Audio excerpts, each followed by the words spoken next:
Welcome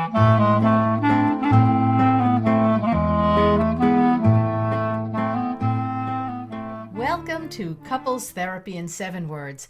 I'm your co-host, Judy Alexander, and I'm here with my husband, Dr. Bruce Chalmer. Hello, Judy. Hello, viewers and listeners.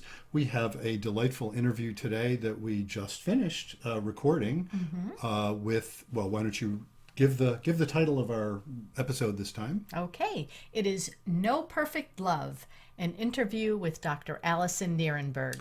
Yeah, and Dr. Nerenberg, Alyson Nerenberg, is a psychologist in, I guess, Philadelphia, I believe. Right.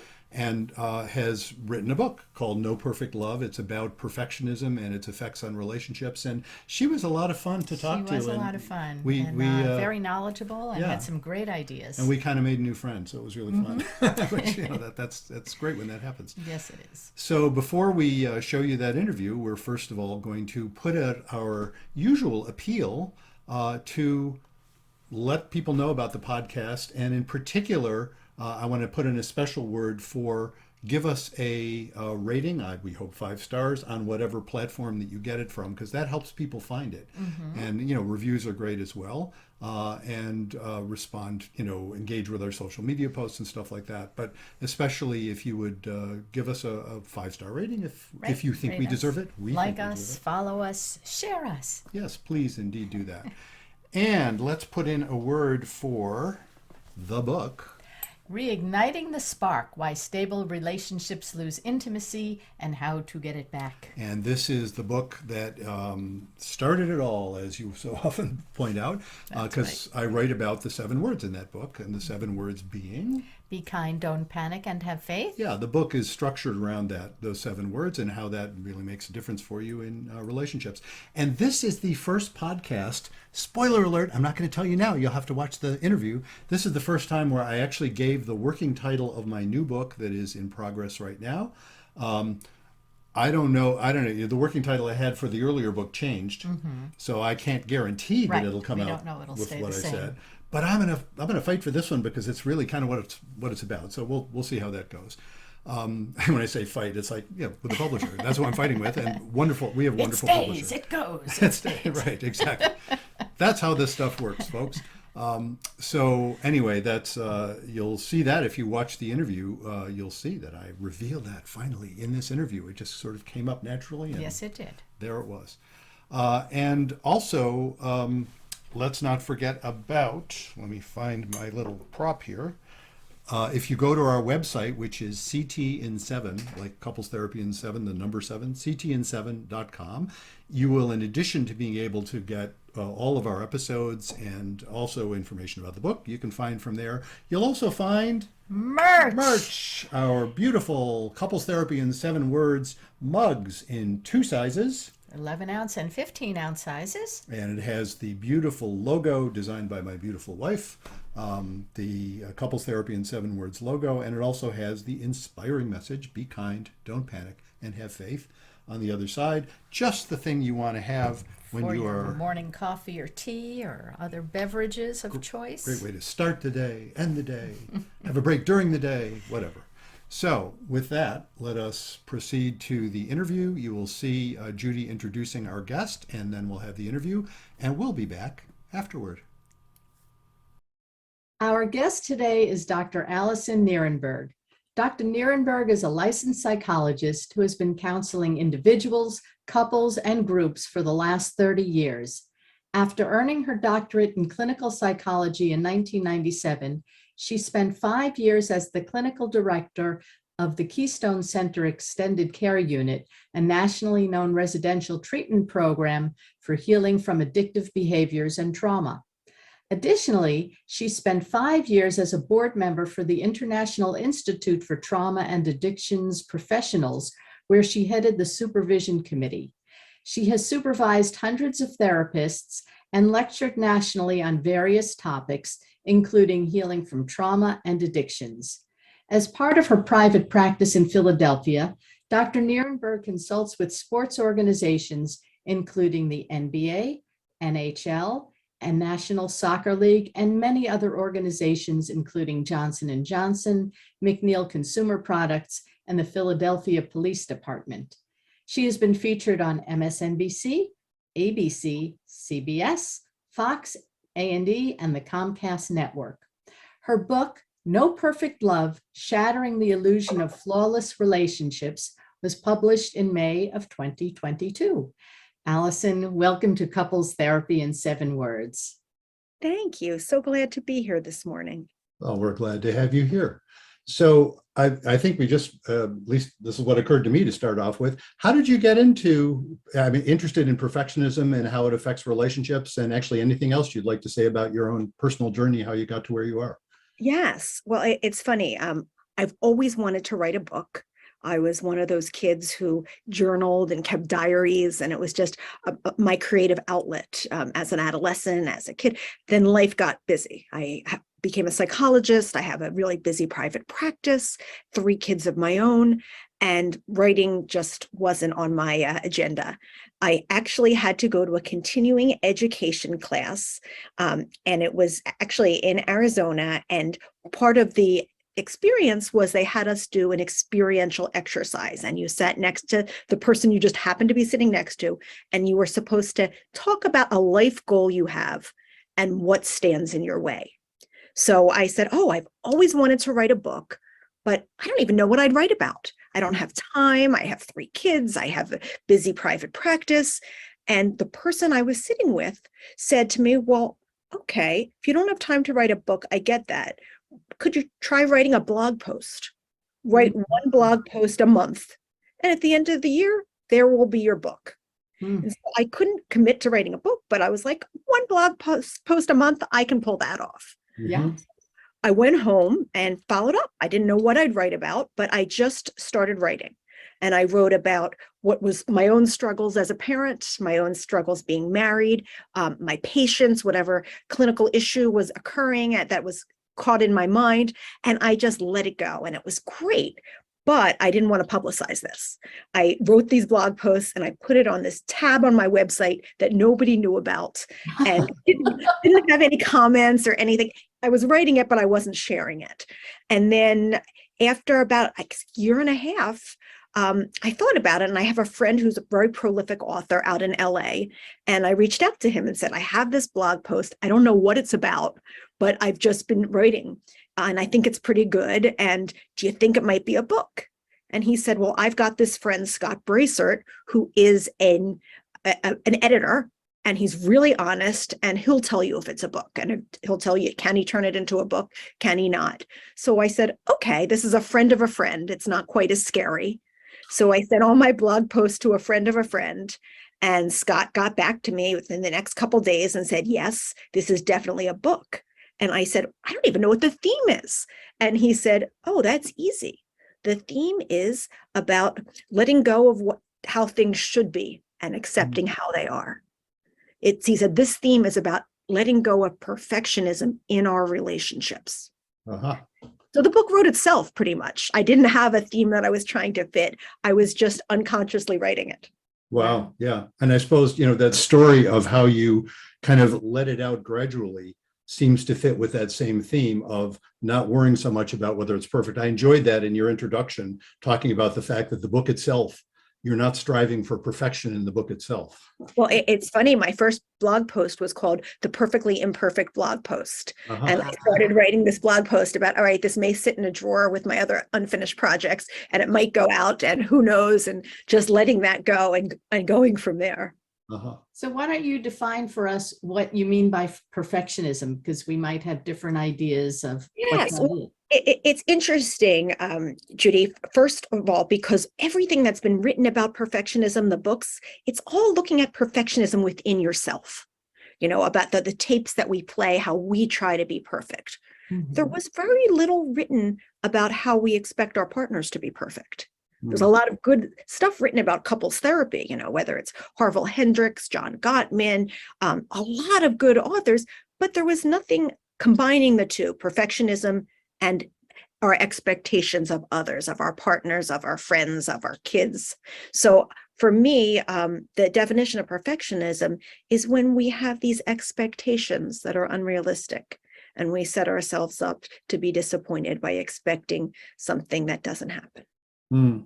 That New York Times article, and I'm spacing out on the author's name. It's like a French name, Alain Duboton or something like that. Anyways, I just looked it up yesterday in preparation for this, and it was written back in 2016. I would have said 2 years ago, but that fits for me. If I think it's 2 years ago, You don't have to be perfect in what you remember. that's right. And the older I get, the more that tendency occurs. But no, he wrote a wonderful article, and it turned into a book. I haven't read the book, called "Why You Will Marry the Wrong Person." And if you haven't seen it, I recommend it highly, because it's on a very similar sort of theme. It's like, yeah, you're not going to find perfection in a relationship. And it's really a question of which imperfections would you like to be okay with? Yes. And that really changes how people interact with, well, again, I think a lot of the themes that you've written about as well. It's interesting. So many young couples are looking for that perfect partner. You know, our culture really puts that myth out there, from when we're kids and you watch fairy tales and to, romantic comedies where you just have to overcome this misunderstanding and then live happily ever after. And then you look at Instagram and Facebook where everybody's airbrushed and looks perfect and, having picnics in the park with their husbands. And it really sets up this unrealistic standard that relationships should just run smoothly. So I see couples, the first time that there's a significant bump in the road, they want to run. Yeah. Well, I think that's a big fear, as a lot of kids, especially now, are coming from divorced homes. Yes. And, how do they get into a good relationship when they've been modeled an imperfect relationship? Not that, that any relationship is perfect, but, a relationship that didn't work out. So how do they find that, not necessarily perfection, but something that's going to last? And how do they navigate those bumps in the road? So when they come to those bumps in the road, how do you help them deal with it? Yes, I call it perfectly imperfect relationships. Mm. And the way I look at it is no one gets out of a relationship unscathed. Mm-hmm. You're being involved in a relationship is a courageous act, because you're going to grow, your feelings are going to get hurt, you're going to be disappointed, you're going to have beautiful moments, but you'll probably have some pretty terrible moments. And it's all of it together. Yeah, and the terrible moments more so for the fact of how important the relationship is. It's because it's not trivial, and the more important it gets, the more scary those difficult moments are. And then, of course, go and love somebody, and you are setting yourself up for certain loss. We all die eventually. And there's that problem, and to be able to accept all of that with some degree of equanimity is kind of what I suppose in a lot of ways, that's what I consider the stuff of couples therapy. The 7 words of our podcast, we call it couples therapy in 7 words. The 7 words are: be kind, don't panic, and have faith. And the faith part is about that very thing of just saying this whole project is somehow doable, even though there's certain loss. Yeah. Yeah. And so, getting through that without panicking is really all about faith. I'm curious, you wrote some about the effect of dating apps. I was just talking to somebody a few days ago who was describing for me, this is a man of a couple that I've worked with, and he was describing his experience of dating apps and how different it seems to be from women's experience of dating apps. But in both cases, the pressures for perfection are astonishing. Like in zero time, any little tiny thing that isn't perfect just gets somebody dropped. You're right. It's funny. I as you're saying that, I was thinking about one day when I was working, and my first session of the day was a woman saying, "There's no good men on the dating apps. There's nobody. It's one's worse than the last. There's nobody to pick from." And then the next session was this wonderful man that I work with, and he's saying, "You know what? All the women on the dating app are so superficial. There's really no good women on the app." And I just think it's just so funny, because the problem is pervasive, and the struggles are both for men and for women. Mm-hmm. I think my Jewish matchmaker part was like, "Can you guys meet each other?" But I refrained from saying that. Yeah, you're not. Actually, there was a psychiatrist in Vermont. We're in Vermont. There was a psychiatrist. I'm talking like 25, 30 years ago, who got in serious trouble for doing exactly that. Appropriately got in serious trouble for doing exactly that. Matching a couple of, I think it was matching a couple of her patients. It was not a good. No, just kind of a joke, a moment, but haven't done that yet. But it's hard because it's overwhelming. And if you think about it, these dating apps, they're a business. their goal is to get people to spend more money and spend more time making clicks.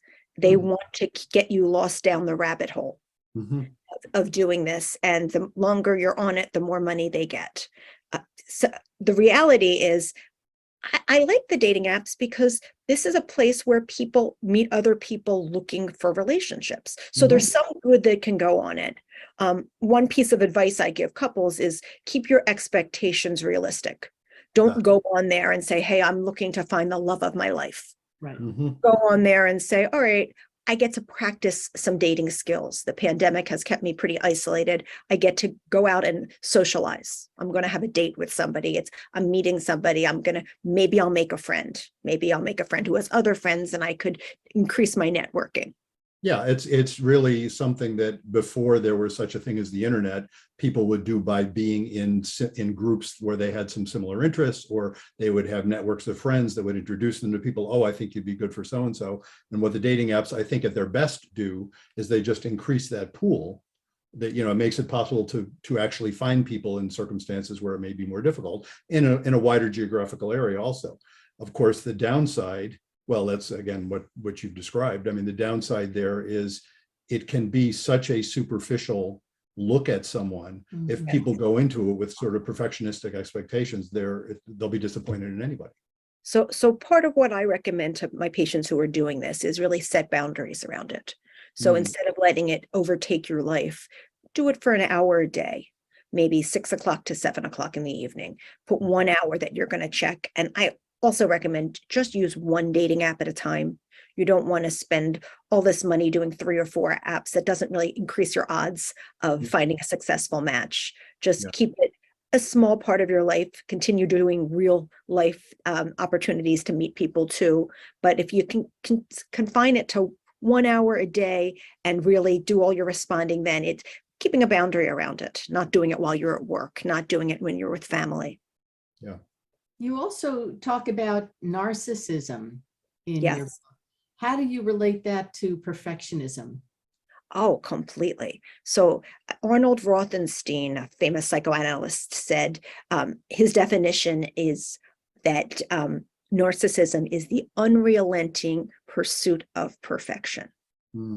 So if I had a perfect wife, then I wouldn't be unhappy. Then my life would go smoothly. If only I drove the perfect car, or I had a perfect house, or if I was with a perfect therapist who never said anything wrong, then things would go smoothly. It's that unrelenting pursuit of perfection. And our culture feeds into it. If you do the dating app, you'll find the love of your life and be married. If you just do an Instagram picture, you have to put the perfect smiling picture. Nobody puts pictures of themselves fighting with their spouse on Instagram or Facebook. Yeah, it's interesting that narcissism in that sense of just pursuing perfection. And I think often when I hear that term used, the implication is not merely is somebody seeking perfection, but they're really nasty about it when they don't get it. They blame everybody else when they don't get it. It's everybody else's fault. Yes. And what you're talking about, Bruce, is really a lack of accountability. So one of the things I talk about in my book is about the importance of being accountable, looking at your piece. Okay, what did I learn from this relationship? What could I have done better? What can I continue to work on? I put up in the book, I wrote 2 questions that I ask every couple that I counsel. But one question is, what have you done well for your relationship this week? It's something that really went smoothly. And that throws everybody off because they come into couples therapy to complain about their partner. But I say, what went well? And it makes them pause and think. And then I say, tell me something that you could have done better that didn't go as well as you would have liked. So that reframes it that we all do things that aren't in line with our highest self. We all have some behaviors that we're not exactly proud of. Yeah. And you also deal with addiction, right? Couples. I do. Part Addiction's a big part of my practice. And how does that fit into the scheme of perfectionism, narcissism? How does that all relate? Oh, it all relates. Well, with addiction, the way I look at it is it's about not being able to tolerate feelings. So whether you're escaping through drinking alcohol or using drugs or overeating food or using sexual acting out, it's all a way of not tolerating unpleasant feelings, escaping. And so what we're talking about in couples therapy is how can we stay present and deal with these unpleasant feelings and realize that you're not perfect and neither is your partner. Let's go from there. Let's build from there. Yeah, it's interesting that whole notion of tolerating anxiety is one of my shticks that I've written about in my book, and I'm working on another one that has has related themes that has to do with, you know, the chief skill of intimacy, and by which I just mean being able to be present and honest with yourself and each other. The chief skill of that is tolerating anxiety rather than trying to avoid it. And there's good reasons to avoid anxiety for the sake of stability. But intimacy requires that you tolerate it. And indeed, addictions are often about avoiding that possibility because it's overwhelming. You want to mention also, you just talk about shame in that same context, how I think so often when people are consumed with shame, ironically, that's what feeds their narcissism sometimes. They can't tolerate the possibility of any sort of accountability because it feels like annihilation. Completely. So my favorite definition of shame was by John Bradshaw when he talked about the difference between shame and guilt. And he said that guilt is feeling that horrible feeling that you made a mistake. But shame is much deeper, much more pervasive. It's feeling like you are a mistake. So it's such a deep sense of I'm not good enough. And nobody wants to sit in that. I call shame a hot potato. Once you get it and you're sitting in it, you try and deflect and push the shame to another person. Well, it's really your fault. And it keeps you from being accountable. And what I've written about perfectionism is that so often we grow up in families where our jobs are to be perfect, to make the family good. If there's depression in the family, if there's addiction in the family, that you want to look good. And it's almost your loyalty to your family to make everything look perfect. And here, if you admit to your partner, no, I made a mistake. I could have done this better. I was rude to you when I might have embarrassed you, or I was feeling scared, and that's why I left the conversation, or whatever you did. But owning it and being accountable, being vulnerable is what it's all about. Yeah. It's interesting. As a couple I've worked with recently, and this is one of many couples I could say that have similar situations, where the man is the sort of strong, silent type. I'm not talking about an abusive guy. I'm talking about a guy who just doesn't reveal much. And the woman is much more demonstrative of her feelings. And she's always relied on him to take care of her. But if he gets into a situation where he's offending her and he doesn't understand it, he'll start being afraid to reveal his fear. These are guys who just won't show if they're afraid. And so just this past week, the woman was saying, it seems like he doesn't care about me.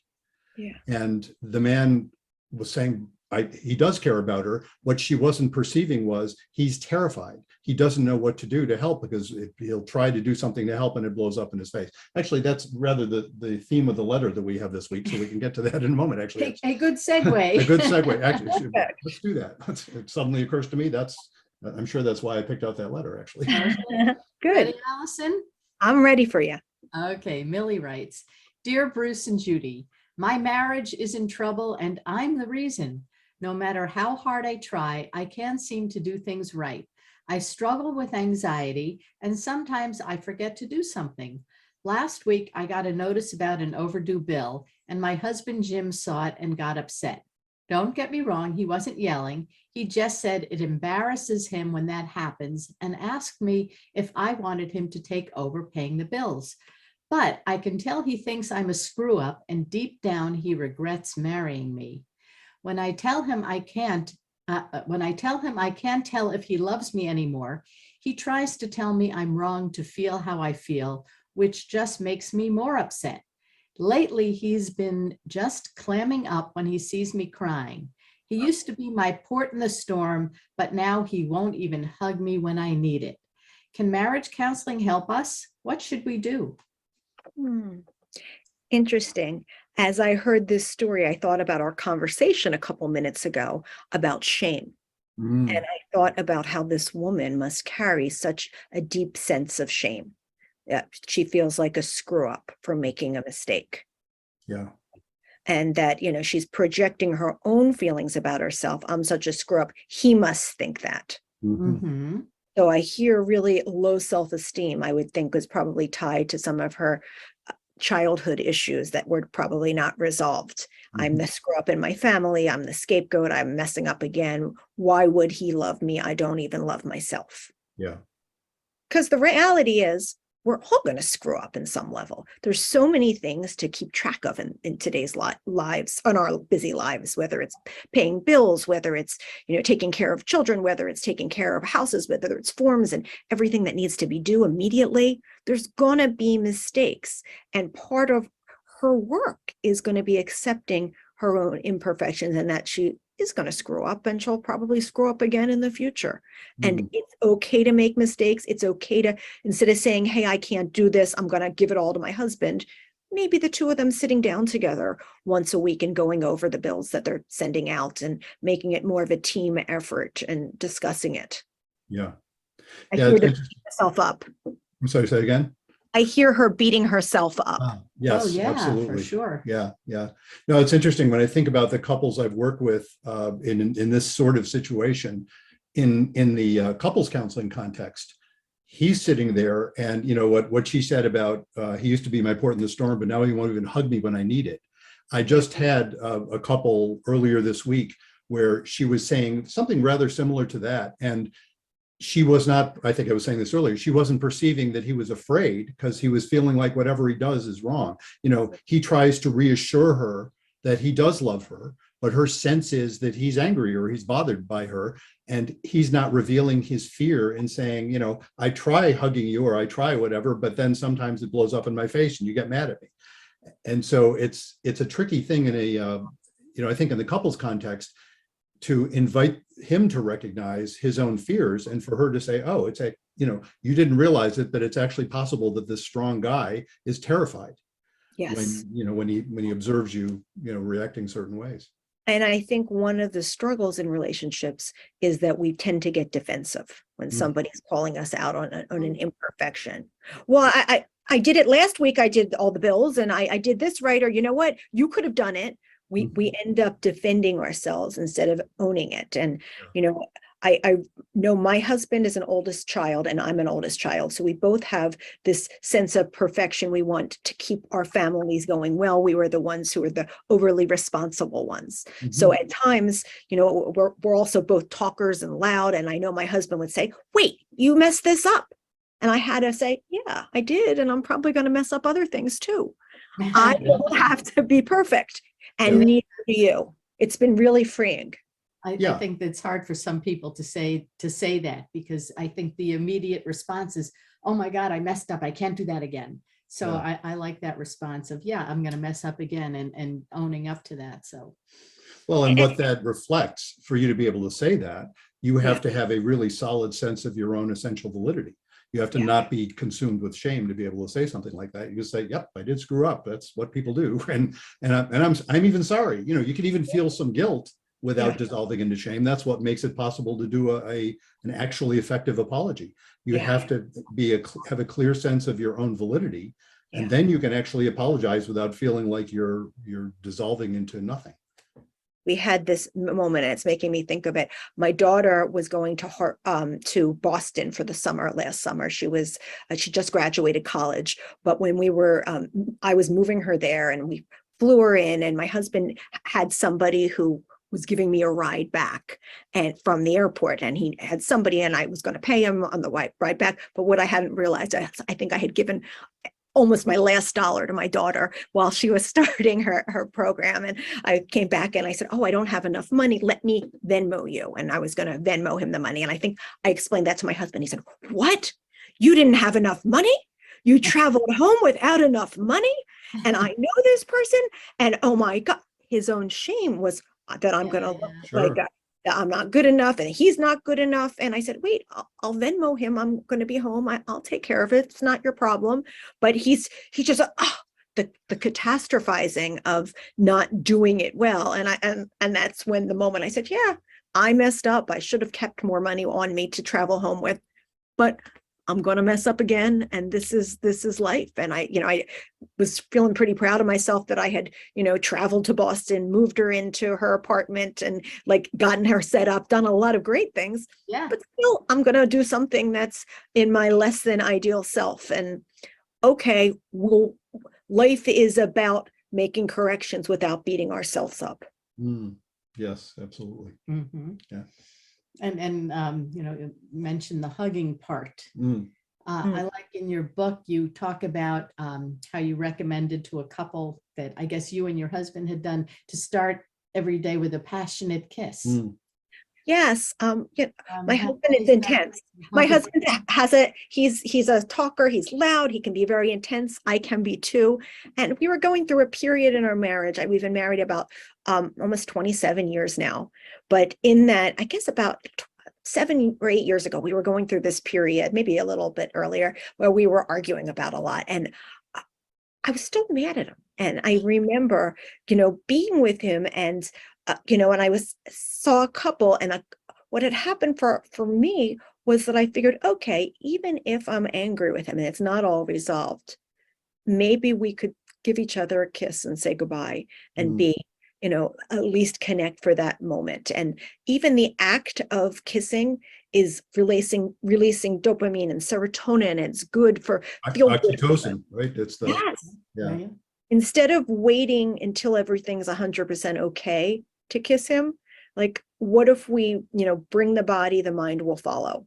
If we act as if, these are all recovery terms, but if we bring the body, the mind will follow. The act of having that 3-second kiss became a ritual that we would do before we would separate for the day. And it was helpful. And I shared that with my couple, and I don't always share my own stuff with my couples, but I felt like I wanted to normalize it. Yes, even though I'm a therapist here, I'm a human being, and I've gone through struggles in my marriage. Therapists are actually human beings. I didn't realize that. Sometimes people put things on us like that we aren't human.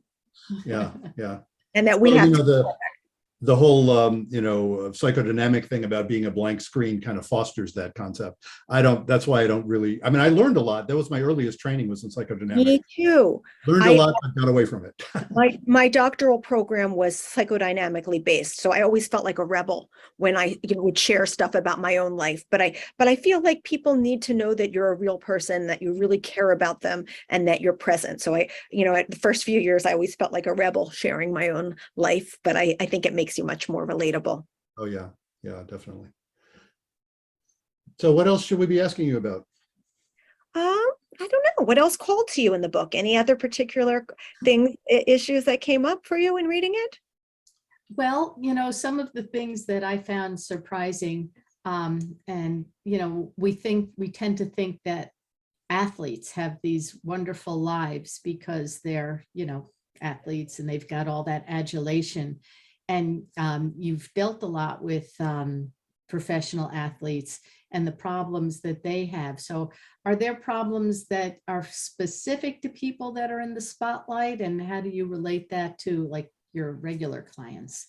Yes, and it's a subspecialty of my practice, as I've been treating professional athletes for the past 15 years. And it's something I certainly didn't look for. I'm not what you call an active sports fan at all. But I got some referrals from the NHL, I guess about 15 years ago, and did right by them and have been seeing athletes ever since. But in that, there's a lot of perfectionism where every single practice, your scores are being recorded, that you're being analyzed. You have fan pages that are looking at your performance every single game. There's a lot of pressure on our athletes to be perfect. And even when they're kids, they don't have the opportunity to be kids the way we do. They weren't able to go to their proms or go to high school football games. A lot of times, at least for the hockey players and soccer players, that they would have to move and live with another family just so they could train, and they'd have to give up normal dating experiences and kind of just become the breadwinner for their family, become a professional earner as opposed to being a kid. So that puts them at a place where they don't have the skills in relationships.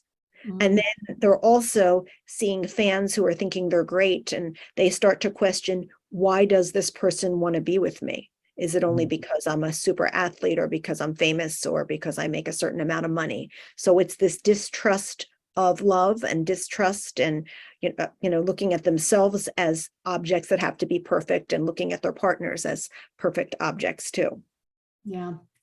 One other area that I wanted to ask you about was forgiveness, Mm, because, you talk about the addictions and, all yes. the problems that people have, and the narcissism, and how do you get to the point in the relationship where you're able to forgive your partner? So Judy, let me tell you, from an honest place, forgiveness was my hardest chapter to write. It really was. And it's when I had written my book, I got a lot of feedback from other professionals and people who'd given me beautiful quotes about it. But I had somebody give me a quote and said, you really got to beef up that forgiveness chapter. And and I thought, there are no mistakes here. Maybe it's because I need to go a little deeper with forgiveness in my own life. So I did a deep dive into forgiveness. I spent one weekend, because I was grumbling. Why is he complaining that I have to add more to this book? This should have been done. This should have been finished. And I had to deal with my own perfectionism that I had to add more. And so once I accepted that, I spent the weekend doing a deep dive into forgiveness and figuring out what keeps us stuck in forgiveness. Why do we struggle? And what I thought and what I found out is what John Gottman talks about is this grievance story. We tend to stay stuck in the story where we're virtuous and innocent and our partner's the bad one.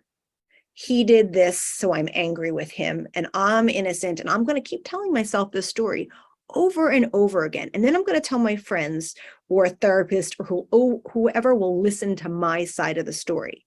And I'm going to keep playing it and playing it and playing it. Yeah. And what I learned is really helpful is visualizing yourself changing the channel.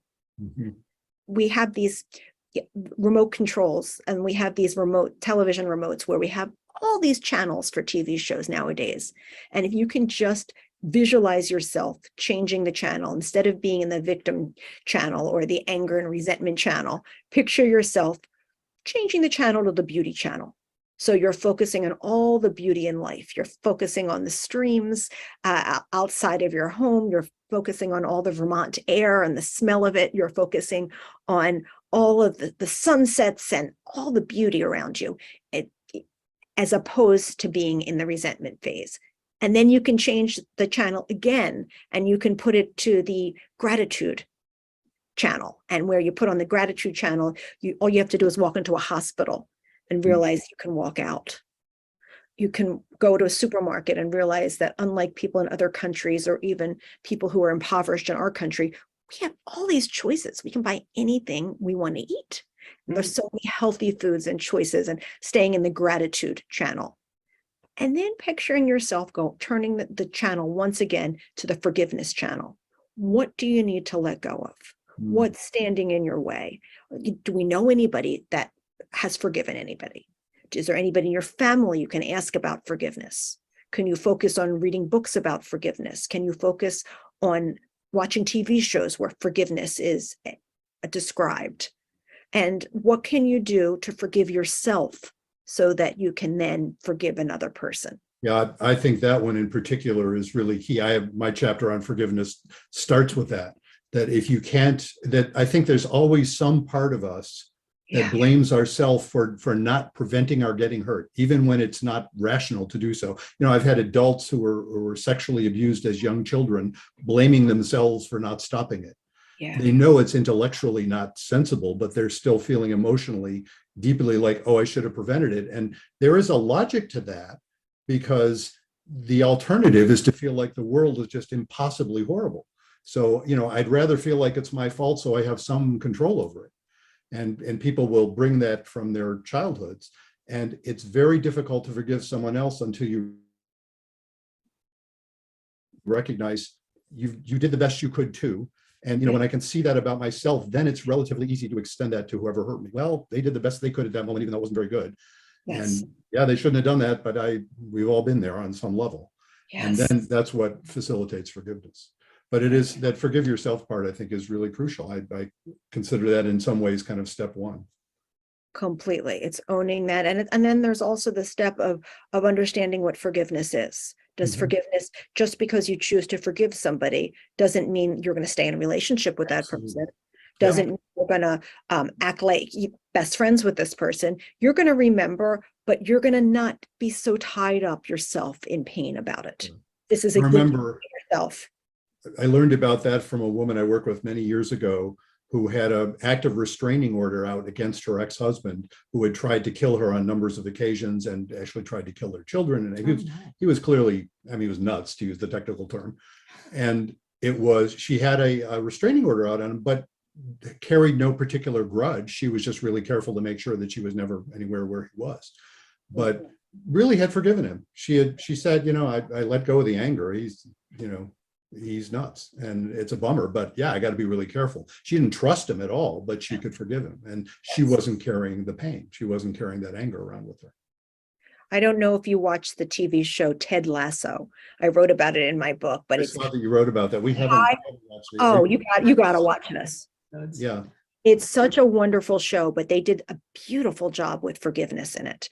And in it, it was, this woman who basically her ex-husband owned a soccer team in England and wanted it to fail because basically they were getting a divorce and all she had left was the soccer team, and it was his whole life. And, he had an affair and he had basically wasn't there for her. And she wanted to, bring down the one thing that he loved. So he hired an American football coach, somebody who really knew nothing about the sport in England, Ted Lasso, and she just wanted to see him fail. So she would sabotage him at every turn. She would talk to the press and say bad things he had done. She had tried to get the players against him. And he was just such a good, upstanding man that he just kept taking everything and making the best of it. And finally, at the end of the first season, she went to him and said, "I'm really sorry." She goes, and tears in her eyes, "I'm so sorry. I hired you to see you fail." And when the team did fail and were relegated back to the league, and she just had tears in her eyes. And this is that point where the main character, Ted Lasso, his own marriage had fallen apart. He wasn't seeing his son. He had so many losses in his life, and you didn't know how he was going to take it when she's saying that she purposely sabotaged him. And he looked her in the eyes and he said, "I forgive you. Divorce is hard." Yeah. And you could tell, not only did he say the words, but he did forgive her, and he wanted her to come to the field afterwards, and he gave her a hug. And the graciousness of him not holding on to resentment and not holding on to anger. It was such a beautiful moment that was really like the pivotal moment of the first season, but it just brought up how there's such a value in forgiving somebody, no matter what the person has done. And their relationship got better and better. And you could see the lightness for her when he forgave her, and the lightness for him. Yeah. I have noted with folks that I think it's also important that people have to be ready to forgive. And there are good reasons sometimes to not be ready to forgive. If you're in the middle of being abused or being hurt, you might need the anger to motivate you to get out. Yes. And of course, for those of us, lots of people feel that pressure. Well, everybody's telling me I have to forgive for my own sake. And until you're ready, you really can't do that. Yeah.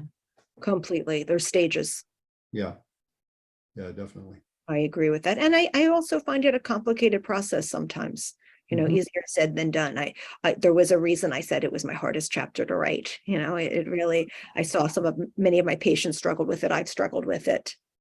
Which, I appreciated about your book. I mean, right from the introduction on, that notion of your book isn't perfect either.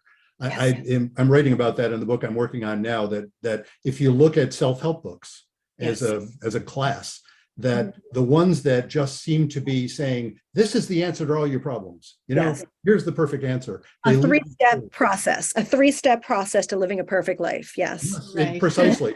As opposed to happen. the ones who say, and it's funny, I will give away a little spoiler alert on my own book. The zinger in the last part of my own book, the subtitle of my book, to talk about ridiculous subtitles. The subtitle of my new book, I haven't said this on here yet, but I'm going to say it now. Good. Come on, confide. It's the title, the working title of the book is, It's Not About Communication. Everything you know about couples therapy is wrong. Yeah. Now, that's a rather absurd title, admittedly. The zinger in the last chapter of the book is, everything I know about couples therapy is wrong too. Because in fact, the problem isn't all the stuff that everybody knows, a lot of which is really good stuff. The Yeah. problem is when it turns into ideology as opposed to ideas, when it hardens into certainty, when a Yeah. therapist or a book or anybody is presenting this sense of, well, this is the answer, and ignoring the realities before them. You know, isn't it interesting how the actual folks we work with just often refuse to behave like the trainings and the techniques that we've learned? You know, all Well, the people in the trainings responded perfectly. What's the problem here? You know? It's interesting though, because you're right. A lot of people come in and say, I'm here to learn how to communicate better. Because Mhm. that's like the catchphrase why people think they want to go to couples therapy. But Yes. in reality, I don't see communication as the main problem. I see it as disconnection. I see it a will. lot of times of not feeling the other person sees you, you know. Yes, And yeah, I would actually, we'll talk. I'd love to send you my book. I'd love to read it. Let's yeah, support good. each other. I'm in.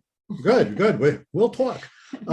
Yeah, because that's exactly the problem. Isn't it? There are actually some interesting exceptions. It is a communications problem if somebody's neuroatypical, for example. It's like, oh, you genuinely can't tell if the person who is talking to you is angry with you or happy with you or bored with you or whatever. That's an actual communications problem. That's pretty rare in my practice. It's not unheard of. Or if there's if there's psychosis happening, well, that can lead to actual communications problems. But the vast majority of people I work with are very skilled at communicating. The problem isn't how they communicate, it's what they communicate. What they're communicating is very similar to what you're saying, is disconnection or distrust or anger or. And I see it as a culture. I see it when you go out to dinner and you see a couple next to you at the next table and they're on their phones. They're Mm. scrolling through their phones. They're not looking at each other. There's no connection. There's no there.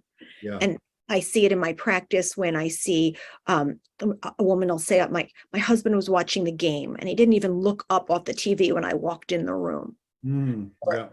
You know, the wife will say to me that, and then the husband will say, you know, I'm home and it's like she doesn't even see me. She's just looking past me. Mhm. So there's this disconnection of not being present. And I really wrote about how you can change that in 1 second. All you need to do is focus and say, I'm going to be present now.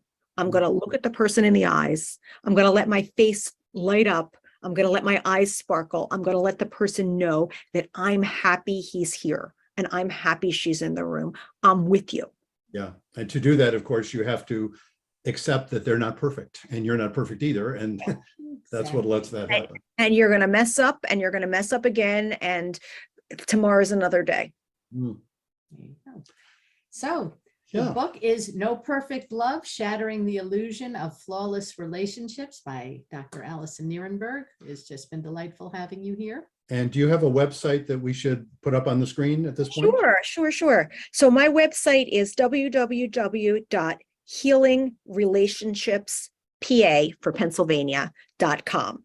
Healingrelationshipspa.com. Great. You got it. And you can always order my book on Amazon or through Barnes and Noble or any indie bookstore. Great. Well, thank you so much for doing this. This was so much fun. I feel like I made 2 new friends. So I'm glad That's You great. did. that you vote. We'll be in touch. Great. And I'd love to support your book any way I can. Thank you. Thank you. Sure.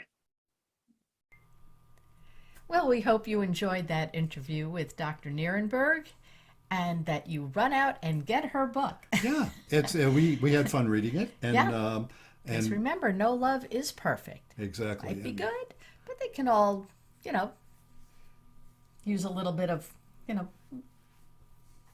Well, recognizing they're not perfect, Right. you sort of Right. start with that. It's like then you don't panic about panicking. Right. In other words, people will be bothered by these imperfections. Of course you will, but right. I know we all try right. to be our best selves, right?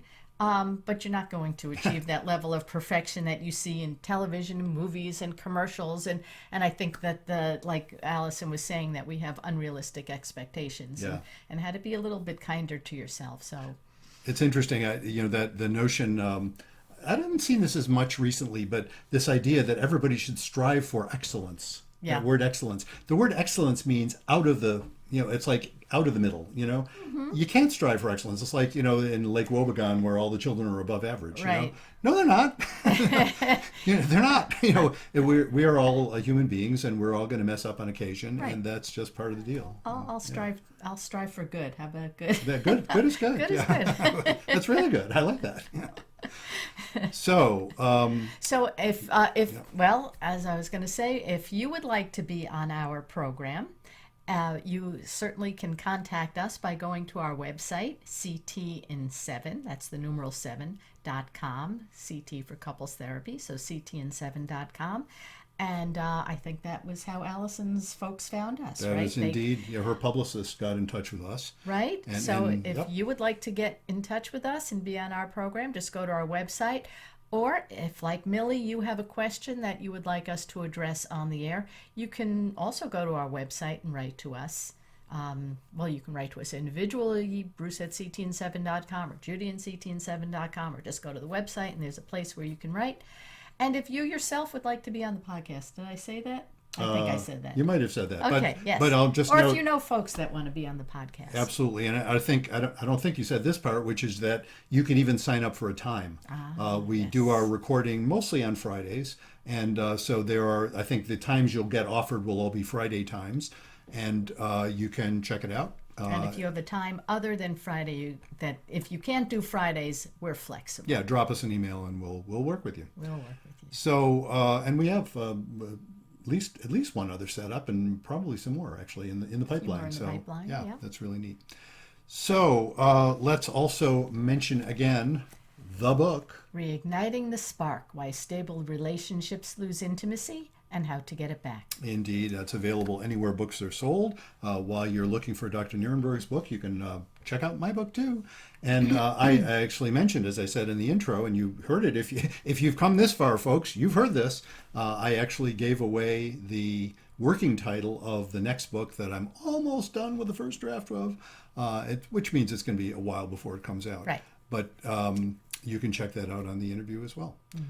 And so I think we've covered what we need to cover. I yes? think we have. Until next time, Remember, be kind don't panic. and have faith.